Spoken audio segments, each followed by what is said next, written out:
Tá aí, canal Outra Liga, finalzinho de ano, mais um convidado na África, que eu já falei com alguns atletas, gente, já falei com gente que treinou time, que já treinou time de base na África do Sul, falei com gente que treinou o time na Tanzânia, gente que jogou na Tanzânia, mas esse convidado, Milton Nienove, vem da África do Sul e passa pelos dois maiores rivais na Tanzânia, né, Milton? Seja bem-vindo. Obrigado, prazer estar conversando com você aí, com todo o teu público aí. Eu fiquei 12 anos na África do Sul, agora estou 2 anos na Tanzânia, os dois maiores clubes lá, né? E, graças a Deus, com vários títulos lá, já em 2 anos lá. Como, assim, eu conheci gente que jogou no Simba, gente que trabalhou no Young Africans há muito tempo, e assim, eu acho um pouco, seria muito interessante as pessoas no mundo inteiro ter noções de grandes rivalidades, além dos grandes centros da América do Sul e da Europa, porque essa rivalidade de Simba e Young Africans é um negócio maluco, né? Tipo, é uma concentração de torcida muito grande e você passa pelos dois lados, tipo, é meio incomum ter gente que passa de um clube para o outro, né? É bem comum mesmo. Eu fui convidado para ir para o Simba em janeiro do ano passado, e eu não conhecia muito sobre a Tanzânia, né? Aí meio que relutei no começo em ir para a Tanzânia. Após o momento que eu cheguei no clube, que eu comecei a ver a dimensão da grandeza do clube, da rivalidade dos dois, como você citou, a minha visão mudou completamente, né?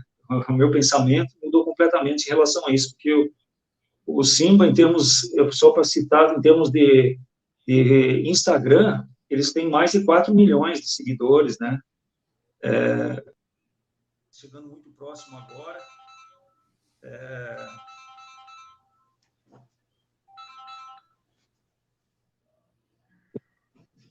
Está chegando muito próximo agora. E eu fui campeão no Simba do país, campeão da Copa Asam lá, e tive uma visibilidade muito grande, tanto no país como nos outros países lá da África, né? Porque os dois clubes lá têm uma visibilidade muito grande no continente. Conquistaram Sim, são um times tempo. que sempre chegam em campeonatos continentais, né? Isso. Então, o que aconteceu? Com esses dois títulos em curto espaço de tempo, e a gente foi para as quartas de finais da Champions League da África, se classificando no grupo do Al-Ahly do Egito, que é 10 vezes campeão da África, né, no continente africano. A gente foi campeão do grupo e foi para as quartas de final. Foi a melhor campanha do Simba na história, né? Então, a partir do momento que eu saí do Simba, junto com a comissão técnica, no momento que foi divulgado isso, no dia seguinte eu recebi o convite para ir para o Yanga, o maior rival do Simba, né? O Yanga estava 4 anos sem ganhar a Liga, 6 anos sem ganhar a Copa Asam, que é tipo uma Copa do Brasil lá, né?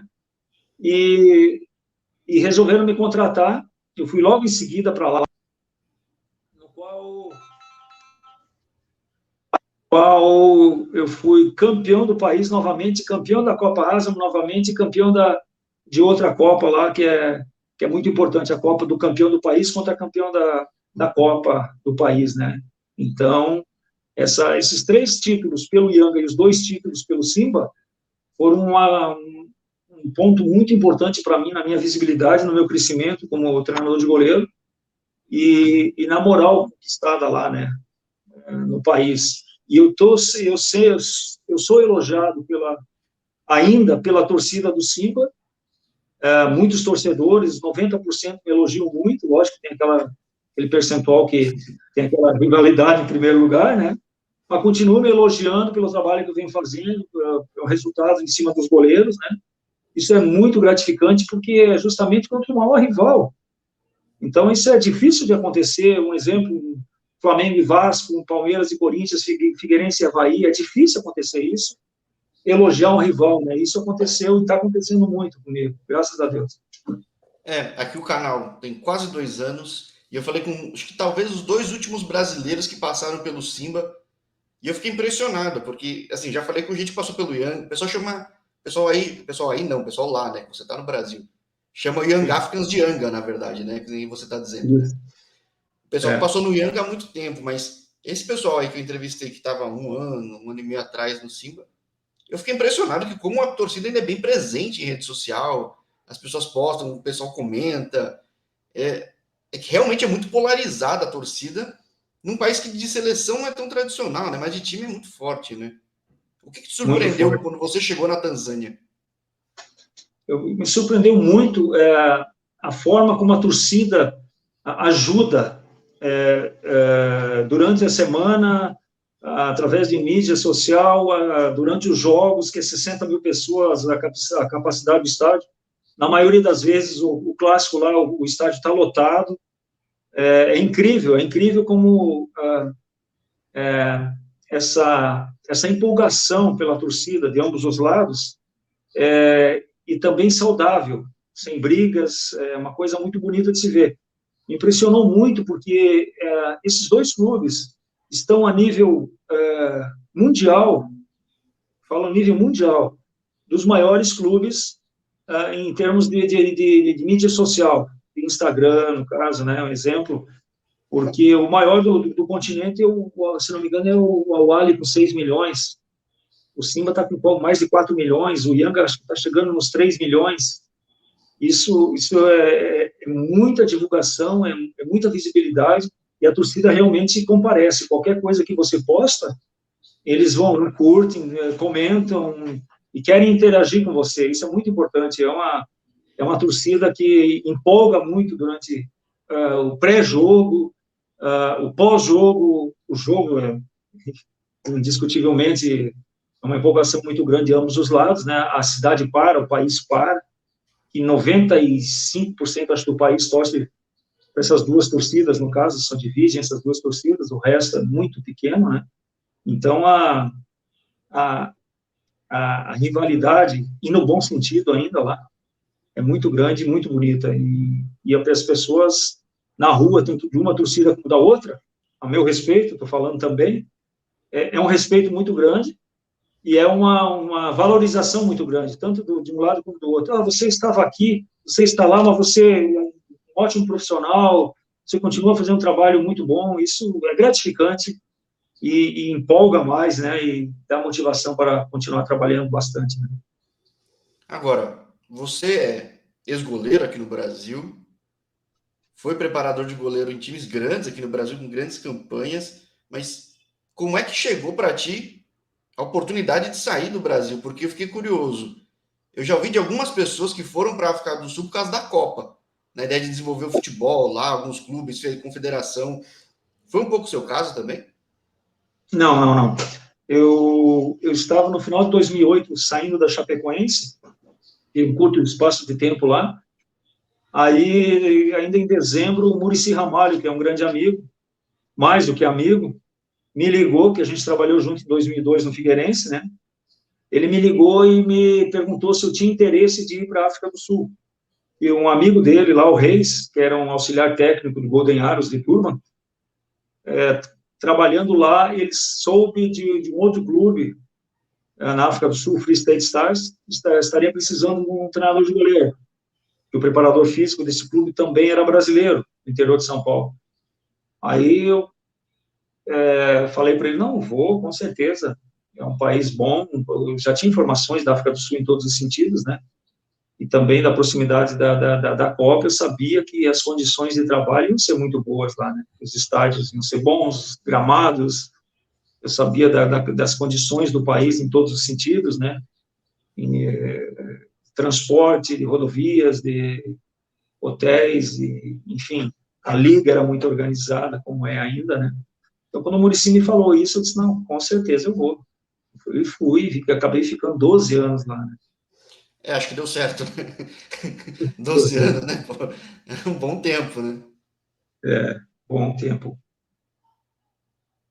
Agora, futebol da África do Sul ele é bem diferente desse futebol da Tanzânia, tanto de paixão, de estrutura talvez, de até de mais nível de igualdade da liga, né? Você passa por alguns clubes e existe algum clube que tem uma torcida muito maior? Porque, por exemplo, na Champions africana, que você estava aí com o Simba, eu falei muito com o pessoal, com o Thiago Azulão, do Petro de Luanda, e eu vi o jogo dele contra o Mamelodi Sundowns. E assim, não estava muito cheio o estádio, né? E é um time que, poxa, vira e mexe, está sempre ganhando lá. A questão de torcida na África do Sul é um pouco mais comportada, é mais diluída. Como que é esse negócio? Tem dois clubes lá que tem a torcida muito grande, que é o Pirates e o Kaizer Chiefs. Os dois são de Joanesburgo, né? E, e é uma rivalidade, eu não sei a que nível de torcidas, mas de número de torcedores, mas se equivale muito, né? Porque os dois são gigantes em termos de torcida. O Sundowns quase não tem torcida lá.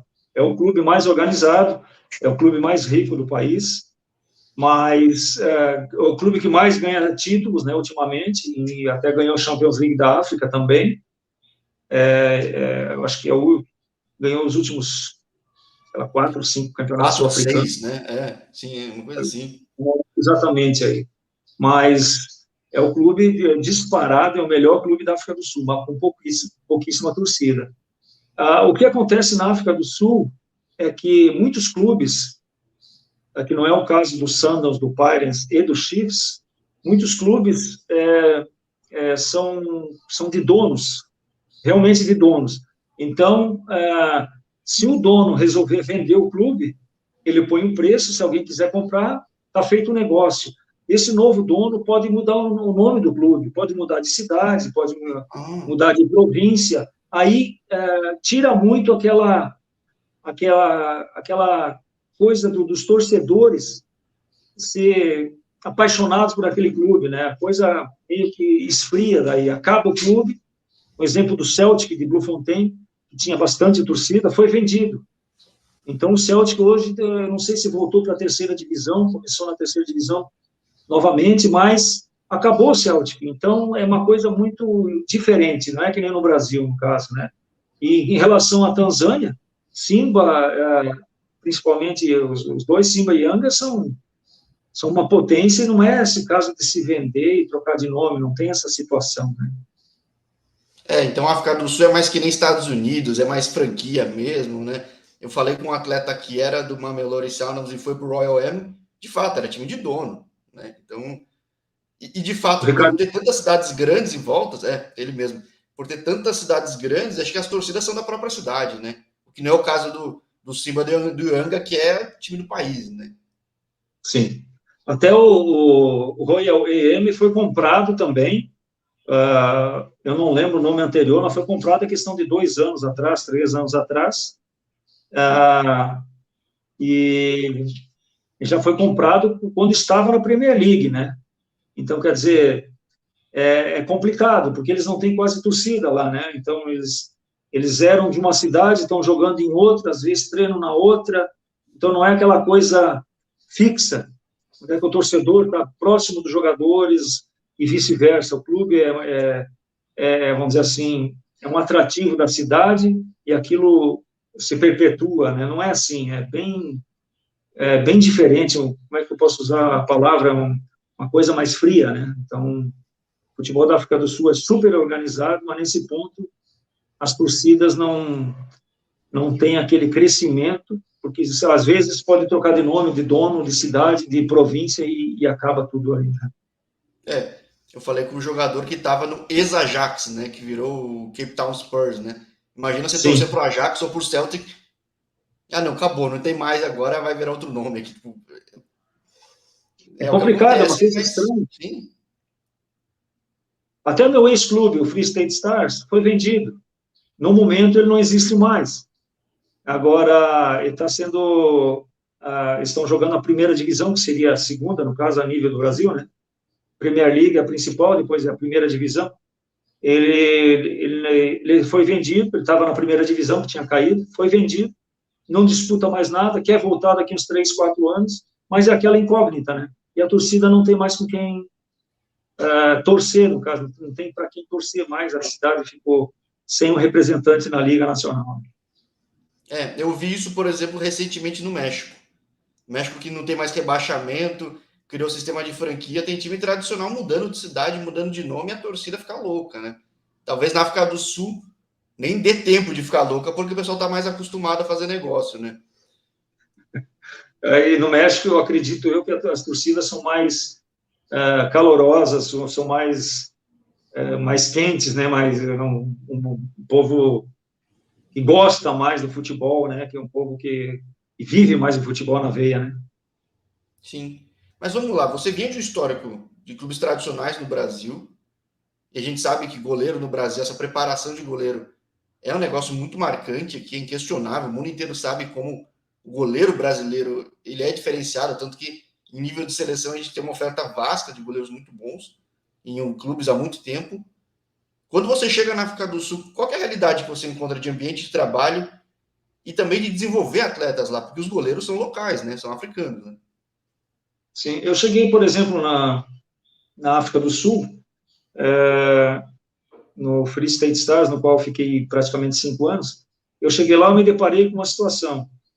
O goleiro titular é o goleiro titular da seleção de Zâmbia, Oh, né? bom, né? Para começo de conversa, ótimo, né? Mas aí começam os problemas. O goleiro tinha 1,72 m, né? Eita, eu podia ser goleiro de Zambia, então. São situações assim, 1,72 m. Quando eu cheguei lá, eu comecei a treinar. Já nos primeiros dias, eu me assustei com o nível dos goleiros que eu encontrei no meu clube, né? Um nível muito aquém do que eu estava acostumado aqui no Brasil, né? Então, Ainda o que porque que tem uma aconteceu? oferta muito grande aqui, né? Nos clubes que você passou, o goleiro titular, o reserva, o terceiro e o da base são bons, certo? Sim, e a base é boa, né? Tu vem lá, sub-10, sub-12, sub-13, a molecada já sabe fazer todos os movimentos, já sabe o que é um treinamento técnico, físico, um específico de goleiro, já sabe, desde novinho, e da quantidade e, e do que o treinador de goleiro quer. Desde lá de baixo tem pessoas, no Brasil, pessoas capacitadas para treinar a molecada. O que aconteceu quando eu cheguei lá? Free State Stars sem base nenhuma, a sub-20 não tinha assim organização e profissionais de qualidade que trabalhassem. Então, quem treinava lá não chegava até o meu time, né? Eles iam buscar goleiros em Zâmbia, Zimbábue, Namíbia, os países mais próximos ali, para compor a equipe profissional. E na África do Sul tem outro ponto também. A maioria dos clubes fazem testes com jogadores profissionais, seja 27, 28 anos, fazem testes. Então, não é que nem no Brasil. Vai É, chega com peneira de 28 anos, adulto, né? é uma coisa bem diferente, né? Aí o que aconteceu? Eu disse, eu preciso de goleiro aqui, eu não tenho goleiro aqui. Os caras, não, a gente não pode mais escrever, que eu cheguei em janeiro lá, né? Já tinha fechado a janela de transferência para atletas, né? A gente não pode mais inscrever ninguém. Tenta fazer o teu melhor aí e vamos ver o que acontece. Resumo, eu tive os últimos 13 jogos da Liga, meu goleiro ficou 8 jogos consecutivos sem tomar gol, o Kennedy, e nos 13 jogos que a gente fez, ele tomou só 4 gols. A gente foi da 13ª colocação, no qual 16 clubes disputam a Liga, para 4º lugar. A gente foi a sensação do campeonato. O Kennedy foi eleito o melhor goleiro do campeonato. Na sequência, o Kennedy foi campeão com Zâmbia, da AFCON, no qual ganharam até do Com o time do treinador Drogba. da Arábia Saudita aí, né? Sim, sim, sim, ele mesmo. Ele defendeu o pênalti do Drogba, eles eliminaram Gana, o Kennedy fazendo partidas maravilhosas. E o Kennedy não sabia sair do gol, mas era um cara muito forte, bem fisicamente, não tinha excesso de peso. O que aconteceu? Fui trabalhando muito todos os sentidos, todos os pontos, todos os quesitos, e muito cruzamento com ele. Ele se tornou, com 1,72 m, um dos melhores goleiros que saiu do gol. Mas ele tinha o tempo de bola certo, a inteligência, a postura, a personalidade e a força muscular. Ele era muito forte para subir muito fácil e pegar a bola o mais alto possível, né? Então, quer dizer, foi uma coisa positiva que me aconteceu. E isso, graças a Deus, aconteceu também no Golden Arrows, né? Depois. Então, e não é que você chegou num clube super rico, o mais rico de todos, não. Você teve que desenvolver o trabalho mesmo, até por ser um país com um histórico menor de base, né? Um país que é de sucesso no rugby, né? Tipo, o futebol não Sim. é tão presente assim. Então, o que te fez ficar bastante tempo na África do Sul? Assim, a condição do que o país é organizado mesmo, ele te deixa ter um mercado de trabalho mais estável, eventualmente até que o Brasil, às vezes, não? O que me fez ficar lá foram vários pontos. Lógico, o profissional, né, foi o primeiro. Eu via uma visibilidade boa e uma chance de crescer na profissão. Não consegui chegar a clube grande lá, né, mas os principais objetivos, primeiramente, tem que ser fazer os meus goleiros evoluírem, mostrar rendimento e ajudar o clube, no caso, né? Fazer a diferença, né? Clube pequeno, tu precisa mais de goleiro que clube grande, né? Então, o goleiro trabalha mais, é mais exigido. Então, isso me fez, vamos dizer assim, pegar uma moral muito boa lá. O crescimento foi muito bom lá, em termos de profissionais, em termos de moral. E eu acabei ficando. Fui do clube, Golden Arrows, depois fui para o Polokwane City, voltei. Enfim, foi uma coisa que vamos dizer assim, passou muito rápido esses 12 anos lá, muito rápido, porque a coisa fluía bem. E outro fator importante é a vida lá, tranquila, né? Eu acho que agora está ficando um país um pouco mais complicado, porque essa situação do Covid atrapalhou muito financeiramente o país, né? Mas a minha família vivia muito bem lá, os colégios, meus filhos estudavam lá, eram colégios que eram realmente bons, qualidade muito boa. Todo mundo foi aprendendo muito bem o inglês, né? Então, isso foram pontos importantíssimos, né? E conhecimento, o país é maravilhoso também para você conhecer, turisticamente falando também, né? Acaba sendo um país que o pessoal do Brasil, quando fala de África, quer visitar lá, porque sabe de infraestrutura, de safari, de tudo, enfim. Infelizmente, acaba sendo uma ilha dentro da África de questão de estrutura, infraestrutura, tudo, né? Acho que seria legal que todo mundo tivesse tanta condição É quanto a África verdade. do Sul tem, não só em uma outra cidade, são várias, né? Então, Várias, Cape Town é um exemplo maior, né? É uma cidade maravilhosa, turisticamente falando, de beleza também, né? Todo mundo conhece no mundo, uma das cidades mais bonitas do mundo, né? Então, é fantástico. Durban é muito lindo também, Richards Bay, todo o litoral ali é maravilhoso, e safaris também no interior do país, as montanhas, perto de Lesotho ali também. Então, é um país muito diferente, né? Em vários aspectos, né? Mas no contexto geral, tem uma beleza muito grande em vários, de maneiras diferentes, né? Então, é sensacional. sim, de todo mundo que eu falei aqui no canal, embora não tenha sido tanta gente assim, quando fala de ter vivido na África do Sul, fala muito bem, porque realmente tem tudo, né? Tem uma bela estrutura, tudo funciona. E, e o mercado de trabalho funciona também. Agora, esse teu histórico de ter desenvolvido goleiros de nome regionalmente, que deu para mostrar que tinha mais ainda a desenvolver, te abriu o mercado, pelo menos em um nível de clube muito mais forte na Tanzânia agora, né? E eu fico curioso, que você passa em países que tem times fortes, né, que nem na África do Sul, tem time que foi campeão continental, na Tanzânia tem times que estão sempre aí em torneios continentais. O que falta para a seleção nacional? Existe esse tipo de discussão? Porque é curioso, seleções africanas fortes não têm ligas tão fortes. E no teu caso, você passou em lugares que têm ligas fortes, times fortes, mas em nível de seleção não é tão forte assim, né? É complicado. A estrutura da África do Sul é infinitamente superior à Tanzânia, né? O problema da África do Sul, no meu ponto de vista, é o seguinte: não tem base, sub-12, sub-13, sub-15, não tem. É muito Ah, mesmo fraco. desde a Copa, assim, não chegaram a desenvolver toda essa cadeia toda de base.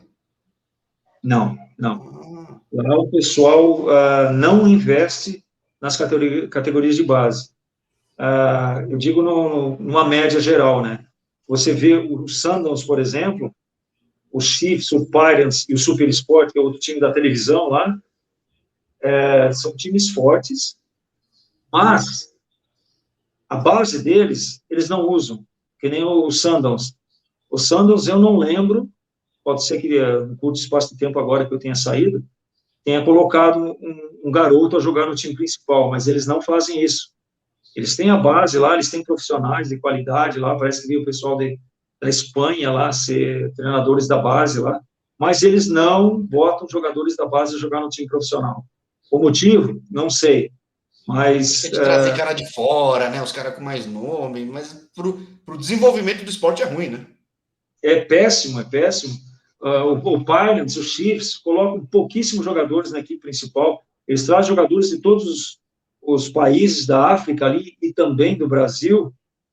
O Santos já teve vários jogadores brasileiros. O Pirates já teve, o Chiefs já teve. Mas eu acho que eles têm um pouco de receio de colocar a molecada a jogar pelo fato de querer ganhar a liga. O Santos pensa muito na Liga Nacional para ir para a Champions League. E a Champions League dá um retorno muito bom para eles, de visibilidade, e financeiramente falando também, né? Então, eles só pensam em vencer a Liga e estar sempre nas cabeças, entre os 4, entre os 8 da Champions League, porque a visibilidade é muito grande, financeiramente também falando, né? Então, eu acho que talvez esse é o receio de botar a molecada. E o Santos tem jogadores do Uruguai, da Argentina, do Brasil também, mas eu não vejo essa preocupação em colocar a molecada a jogar na equipe principal, porque esses 4 clubes, tudo bem, tem uma base boa, mas o resto não tem. Então, o resto não... só pegam jogadores que não são aproveitados nos clubes grandes e jogadores de outros países também. Não bota a molecada a jogar. Estrutura o país tem, atleta bom tem, é só olhar no rugby, por exemplo, os caras são uns monstros, assim. Tipo, potencial tem sobra, né? Sem dúvida nenhuma. O rugby é um esporte que une o povo lá, né? Que agora até o capitão, que foi campeão do último mundial, o capitão é sul-africano negro, né? Acho que foi o primeiro. Enfim, o rugby agora é um esporte muito, muito forte com todos os povos lá. Antes era só dos brancos, né? Agora não, todo mundo a partir do Mandela, todo mundo se uniu e estão fazendo do rugby um esporte que eles querem vencer. E o rugby bota a molecada a jogar. Tem torneios em todos os níveis, todas as idades, e com muita visibilidade na televisão, no noticiários de jornal, da mídia em geral, no caso, né? Esse esporte realmente é um esporte com uma organização desde lá de baixo. E na Tanzânia o futebol é o número 1, né, no caso, ou não? Sim, é o número 1, disparado. Os outros esportes lá não tem assim, visibilidade, não tem, vamos dizer assim, não faz o povo se empolgar, vamos dizer assim, o nível é muito, o nível não se destaca, assim, a nível continental, né? Então, só o futebol, ele só pensa em futebol lá. É um povo sofrido, um povo que gosta, que ama o futebol e que cada vez mais se empolga a cada jogo, né? Então, cada vez mais vai crescer. Em pouco espaço de tempo, Simba, Yanga e também o Azam, que é a terceira força lá, inclusive o time de uma das televisões, né? São os times fortíssimos lá, no caso, que tem um objetivo de ir longe em termos de continente também, né? Eu vi que tem um time lá que é o Tanzania Prisons, tipo, é do sistema prisional, não tem nada a ver isso aí? Tem, é do sistema prisional, mas não presos, no caso, né? Prendi o jogador do Simba lá, levei para o meu time. Não é o caso, né? Não. E tem o Police Tanzânia também, né? Time da polícia lá, né? Mas é só, vamos dizer assim, os diretores, a estrutura, né? Talvez, eu não sei, não tenho informações sobre isso, mas talvez treinam no complexo, pública, né? A estrutura pública, no caso, né? Mas é bem complicado, assim, os times menores lá, né? Porque os times grandes são muito, muito, muito grandes, os outros são bem menores, né? Então é difícil essa disputa. Imagino que na Tanzânia, de repente, a seleção não é tão forte porque concentra tudo nesses clubes, né? Tipo, ou esses clubes fazem uma base nacional muito forte, ou fica difícil, né? Essa é a pergunta que eu acabei não te respondendo direito. Na África do Sul, da base, não tendo essa base, você não forma jogadores. Você só trazendo jogadores de fora, você não vai estar fazendo o teu país, teus jogadores do teu país crescerem tecnicamente, né?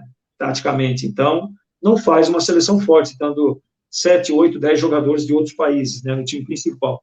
E o que acontece na Tanzânia, o Simba e o Yanga, e o Azam também, formam praticamente a base da seleção. Né? Mas, por exemplo, 8, 9, 10 jogadores do Simba e o mesmo número praticamente do Yanga, né? Uma hora um ou outro tem um ou dois jogadores a mais. Mas desses 3 clubes que sai a maioria dos jogadores. Agora, a base lá também é complicada porque não tem categoria de base. Então, é difícil fazer uma seleção forte. Muito difícil, né? Eles pegam muitos jogadores de fora, é permitido pegar 10 jogadores de fora, se eu não me engano, ou 12, e 10 ou 8 podem jogar na partida, podem assinar a súmula, no caso. Então, 8 jogadores de fora, assinar a súmula, ou 10, é um número muito grande, para quem bota Vai ter 18, cara da 19. seleção que mal joga, né? Sim, tem esse caso também. Tem jogadores reservas do nosso time e do Yanga, do Simba, que são reservas do clube e são titulares da seleção. É uma incoerência bem grande, porque às vezes, a maioria do tempo, eles estão sem ritmo de jogo, porque é muito difícil, é diferente o ritmo de jogo, né? Você não jogando, você pode estar bem fisicamente, mas jogar é outra coisa. Aí você não está jogando no teu clube e tem que jogar na seleção. É complicado, isso aí não é uma coisa que não vai fazer, não é um resultado positivo. Vou dar um exemplo, por exemplo, a Tanzânia chegou para disputar um jogo, se ganhasse em casa do Congo, a penúltima partida estaria classificada para pegar um time dos últimos 10, 5 contra 5 ali, sabe? Os mata-mata ali. Poderia ter classificado para quase ir para a Copa do Mundo. E perdeu em casa de 3-0, porque na hora de chegar, dar um passo a mais, a falta das categorias de base ali, da formação dos jogadores no país, faz a diferença. E os outros países africanos, às vezes nem tem tanta base, mas já tem muito jogador exportado, já tá na Europa, já tá em um monte de lugar, né? Então Porque é que o nem o exemplo caso de da Gana, Tanzânia, né? Gana, Camarões, Costa do Marfim, Senegal, Egito, são países que exportam muito para a Europa, como você falou, e também para todos os outros países do continente. Então, eles têm uma experiência muito grande, né? Então, quando botam a jogarem juntos, eles têm uma experiência internacional e que vai só ajudar a equipe nacional deles, né? Então, é muito importante. Isso já saindo novos do país, né? A gente tinha no Free State Stars o Jonathan Mensah, que acho que disputou 2 ou 3 Copas do Mundo com o Gana, zagueiro central, estava jogando nos Estados Unidos ultimamente. Tinha 19 anos, estava no nosso clube de Gana e jogava na seleção nacional e foi para a Copa do Mundo. Então, quer dizer, a experiência já desde novo é muito grande. Basta ver essas Copas de Mundo sub-17, sub-20, tem Mali, tem Gana, tipo, tem alguns países que já tem uma base muito mais forte, né? Não tem como, né? Muito, muito forte, muito forte. Agora, eu tava vendo que você tirou licença Pro CBF, não é um negócio que sai da noite pro dia, né? Eu vejo muita gente que tem licença A para pegar Pro, leva um tempo. Você já programava há muito tempo fazer uma transição eventualmente para virar treinador, de forma geral, assim, ao longo desse tempo na África do Sul, na Tanzânia? Já. Eu pensava em virar treinador, só que o fator de eu estar na África do Sul me atrapalhava um pouco nesse sentido, né? Eu ficava, às vezes, dependia do momento desse curso no Brasil, eu não poderia sair de lá, entendeu? Então, me atrapalhou um pouco por alguns anos. Eu comecei a pensar muito em relação a isso um pouco antes da pandemia. Aí eu comecei a pensar em relação a isso, e a coisa foi fluindo, foi entrando em contato com o pessoal da CBF Academy, com meus amigos do futebol aqui no Brasil, e comecei a fazer curso da CBF, né? No caso, não foi a licenciar, por outros cursos antes. Aí, quando veio a possibilidade de fazer a licenciar, a, começou a, a pandemia. Aí, o que aconteceu? A gente foi fazendo toda semana, aulas online, e trabalhos, eles falaram, não, vocês vão fazer tudo agora online e trabalhos, adiantar o máximo possível para depois a gente ter a presencial, vocês já preparados, com todo o conteúdo, com toda a base, vocês já preparados para vir aqui e finalizar os cursos, né? Foi isso que aconteceu na licença A. Eu comecei quando eu estava no Polokwane City, na África do Sul. Depois de quase um ano, eu fui para a Tanzânia, aí fui chamado para finalizar o curso no Rio de Janeiro, na URCA, presencial, de 10 dias. Acabei, final do ano passado. Começo desse ano já comecei a Pro. Também muitas aulas online, trabalhos, muitos estudos. E vim 2 vezes para o Rio de Janeiro para fazer as aulas presenciais. Não foi fácil, porque eu tive que me ausentar do meu trabalho, mas tive a liberação dos 2 clubes, tive a ajuda dos 2 clubes, né? Então, isso foi muito importante. E o meu pensamento só vem de 10 anos atrás, mais até, né? Mas conseguir concretizar isso quando está fora do país é um pouco mais difícil, né?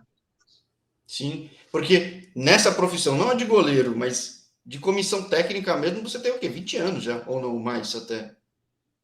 Eu comecei em 2000 no Figueirense, como treinador de goleiro da base por 11 meses. Depois eu fiquei 5 anos no profissional. A gente subiu para a Série A em 2001. Depois de 20 anos, o Figueirense não participava da Série A. Tricampeão estadual. Aí fui com o Dorival Júnior para o Sport Recife, bicampeão estadual, subimos para a Série A novamente. Fui para o Vasco na sequência, com o Celso Rotti e com o Beto Ferreira, preparador físico e auxiliar dele, que é de Florianópolis aqui também. E de lá começou essa história indo para o exterior, né? Fui 3 meses na Chapecoense. Você tem uma bagagem já, tipo, bem extensa, né? Os cursos da CBF ainda assim te surpreenderam em forma de conteúdo, pelo que você já tinha vivido em clubes, tanto no Brasil quanto aí na África, lá na África? Tem muitas coisas vamos dizer assim, eu já sabia, né? Só que, vamos dizer assim, eu sabia, mas sabia de uma maneira um pouco diferente, eles apresentam da maneira deles, do ponto de vista deles, né? Então, quer dizer, é um leque que aumenta, né? Positivamente, no final dos 2 cursos, foi muito importante em todos os sentidos, muito importante mesmo, porque você tem network, você tem trabalhos que você tem que fazer, que você, às vezes, pensava de uma maneira e a coisa, para dar certo, teria que ser um pouco diferente, né? E também vi coisas lá que, logicamente, em todos os cursos você vê que você não concorda, não gosta e não vai agregar nada a você. Você tem que saber filtrar isso, né? Como qualquer curso de qualquer profissão, na verdade, né? Com certeza, com qualquer curso, né? Mas o conhecimento que eu adquiri lá nos 2 cursos foi importantíssimo, importantíssimo. E vão me ajudar muito nessa transição, nesse crescimento, nesse objetivo que eu tenho de conquistar o espaço como treinador, e eu tenho certeza que eu vou conseguir, né? Porque, além de tudo, você tem experiência e a confiança de saber que dá para desenvolver atleta, né? Que talvez no Brasil vai até de uma forma mecânica, mas você viu isso na África de gente que ia exigir uma série de outras coisas além do que teria no Brasil, que talvez fosse mais automático. Acho que isso te aumenta o leque não só para o Brasil, né? Porque todo mundo que me fala que fez licenças na CBF Academy fala de network, sim.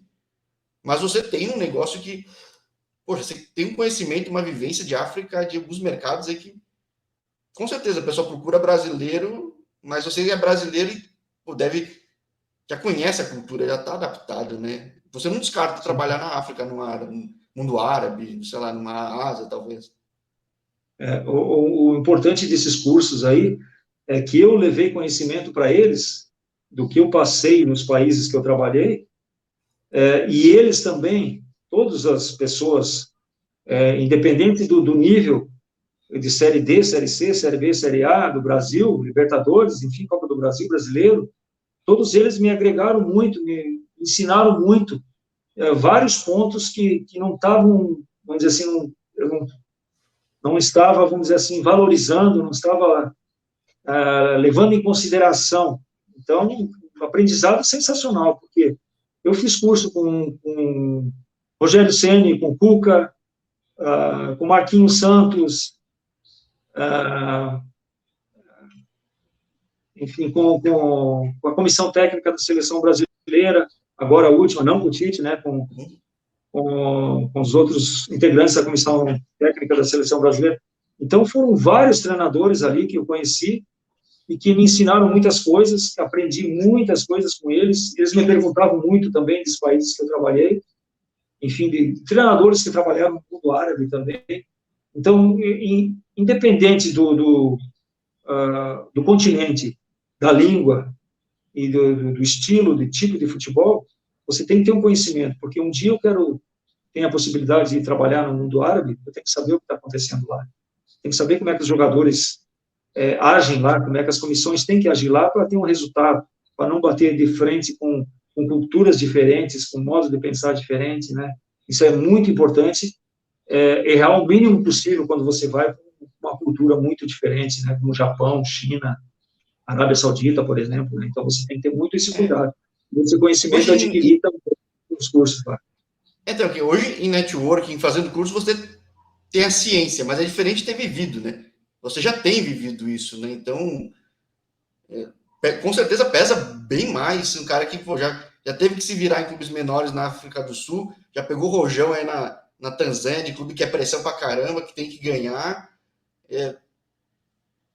2023 está aí, né? Você acha que de repente já é um começo de uma possível trajetória já como treinador? Eu acredito que sim, eu estou preparado para isso. Não só pelo fato de eu ter feito a licença Pro, não só por isso. Particularmente, o meu modo de ver o futebol, a minha maneira de trabalhar, porque eu já trabalhei na África do Sul como auxiliar técnico também, e comandei a equipe lá também por uns 6 meses, eu consegui, nessa minha preparação, esses longos anos como atleta e como integrante de comissões técnicas, eu consegui saber aprender muitas coisas, o que eu devo fazer, aprendi muitas coisas que eu não devo fazer. Então, você tem que ter esse filtro, esse discernimento para saber os momentos que você deve fazer uma coisa ou não deve fazer, a maneira como você deve agir com jogadores e com integrantes da comissão técnica e diretores. Então, essa preparação, em todos os sentidos, de cursos ou não, eu me sinto super preparado para começar a qualquer momento essa transição, né, para virar treinador. E estou procurando, através de amigos e empresários, para que isso aconteça o mais rápido possível. Pô, seria bem legal ver teu trabalho, seja aqui ou pelo mundo. Se for pelo mundo, a gente fala de novo aqui, que eu acho que tem uma possibilidade bem grande pelo mundo. Sempre o pessoal deve procurar, a gente tem essa vivência, esse conhecimento de Brasil, vivência de fora, acho muito rico. Claro que aqui é um país gigantesco, né? E, bom, é a nossa casa também, mas quero muito ver a trajetória nova aí comandando os times, porque, de fato, a experiência dentro de jogo é uma coisa, mas o trabalho maior mesmo é feito fora dele, né? Então, essa vivência você já tem há décadas, né? Então, pô, Sim, acho que sim. está até tranquilo, né? O futebol, para o torcedor, são os 90 minutos, né? Parece que ali se decidem as coisas todas, né? Lógico que é o ponto final de tudo, né? É onde você consegue a consagração, a glória, as vitórias ou derrotas, no caso, mas o que você vivencia durante a semana nos treinamentos vai influenciar 100% no jogo. Se você faz uma preparação boa, um treinamento com qualidade, físico, técnico, tático, psicológico, com certeza você vai conquistar mais vitórias do que derrotas. E isso eu tenho certeza que eu me preparei muito para isso, em todos os sentidos, e tenho certeza absoluta, não é prepotência, não é arrogância, não é, é confiança, é objetivo, até meta traçada, que eu vou conseguir, vamos dizer assim, me conquistar no futebol, ah, ah, as glórias, conquistar as metas que eu botei como meus objetivos ali, né? Eu acho que esse é um momento que eu tenho certeza que vai começar logo. É legal, tá numa vitrine boa agora, tem campeonato continental, não tem nenhuma vitrine fechada, né? Ou seja, tá um momento bom e surgindo em outro lugar, eu já faço o convite de novo para um segundo papo aqui, que é o que eu mais gosto. Claro que o primeiro eu sempre digo, é um papo de apresentação, até para o povo geral conhecer, eu te conhecer, mas é sempre uma satisfação enorme fazer segundos, terceiros papos e ver como o futebol, essa profissão, ela é uma profissão diferente, né? E os altos e baixos são muito rápidos, mas abre oportunidades assim gigantescas para quem tem mente aberta. E você já tem isso, já tem essa vivência. Então, tenho certeza que vai ter muito espaço para ti aí. Obrigado, obrigado pela oportunidade de estar falando com você aqui. Com certeza, eu gostaria de ter mais oportunidades de conversar com você, com o teu público, porque eu tenho certeza absoluta que eu vou começar o mais rápido possível e também tenho certeza absoluta que eu vou conseguir alcançar os objetivos traçados, a minha meta, né? Então, será um prazer enorme, enorme, segundas, terceiras, quartas vezes aí, conversar com você e com o teu público aí. Fechado, fechado. Então, só falo para te aproveitar esse fim de ano em casa aí, em Santa Catarina, você tá, né? Então, Estou em Florianópolis, estou uma semana aqui, vou ficar mais 3 semanas. curtir aí, terra boa pra caramba, faz tempo que eu não vou. Gostaria, Cidade, eu sou de São Paulo, mas é um lugar que eu moraria muito fácil, porque tem estrutura pra caramba, tem empresas boas, o clima é bom. Então aproveita nossa, aí. esse estado é maravilhoso, essa cidade é maravilhosa, como você falou, é fácil morar aqui, é muito gostoso morar aqui. Só uma pena que deu essas chuvas aí, tem que parar um pouco, né? Porque está chovendo demais por aqui. O povo está sofrendo um pouquinho também. O estado, o mundo inteiro está tendo umas coisas loucas. Você olha a América do Norte, está -40, uma cidade que nunca neva, mas o estado de Santa Catarina tem sido afetado bastante, né? Nos últimos Tem, anos. tem, foi Tufão, chuva forte pra caramba, tudo, né? poucos dias atrás, 3, 4 dias atrás, deslizamentos aqui, alagamentos novamente. Isso é muito triste ver essas coisas. As coisas aconteceram com um povo que já vinha sofrendo de 2, 3 meses atrás, agora novamente, né? É muito triste isso. Espero que todos consigam se recuperar. Sim, sim, sem dúvida. Mas reforço aqui, convite aberto para ti, espero aí com a assessoria sua divulgando suas novidades, claro que também te seguindo em rede social, mas tendo novidade a gente fala de novo, porque vai ser um prazer acompanhar a nova trajetória de Milton Ninove agora comandando os times, né? Obrigado mais uma vez pelas palavras, pela oportunidade aí. Prazer enorme falar com você, conhecer você agora aí. E na expectativa que a gente possa se reencontrar o mais rápido possível para bater mais um papo. Demorou. Então, aproveita esse fim de ano em casa, terrinha boa e até a próxima, Milton. Obrigado, obrigado. Aproveite também. Boas festas para você e família aí também. Grande abraço. Valeu, tchau, tchau. Tchau, tchau.